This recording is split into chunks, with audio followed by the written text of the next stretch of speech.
પ્રધાનમંત્રી નરેન્દ્ર મોદીના સુશાસનના 12 વર્ષ પૂર્ણ થવાના અવસરે સમગ્ર દેશમાં ઉત્સાહનો માહોલ છે। આ અંતર્ગત વિકસિત ભારતનો અમૃતકાળ સેવા, સુશાસન અને ગરીબ કલ્યાણ અભિયાન હેઠળ ભરૂચ જિલ્લામાં પ્રગતિ પથ દ્વારા વિવિધ વિકાસ કાર્યોની ઝાંખી કરાવતા એક ભવ્ય જનજાગૃતિ કાર્યક્રમ અંતર્ગત ભરૂચ જિલ્લાની જીવાદોરી અને ગૌરવ સમાન ભાડભૂત બેરેજ યોજનાની મુલાકાત લઈ વિસ્તૃત વિગતો નાગરિકો સમક્ષ મૂકવામાં આવી હતી।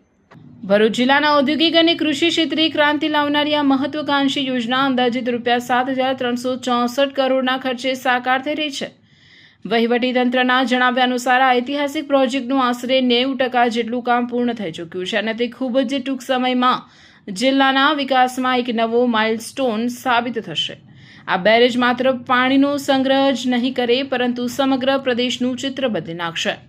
આ બેરેજ યોજના અંતર્ગત અંદાજે 599 મિલિયન ઘનમીટર મીઠા પાણીનો સંગ્રહ કરી શકશે। આ યોજનાથી ભરૂચ, અંકલેશ્વર સહિત સમગ્ર વિસ્તારના ખેડૂતો, ઉદ્યોગો અને સામાન્ય નાગરિકોને લાંબા ગાળા સુધી પાણીની અવિરત સુવિધા મળશે।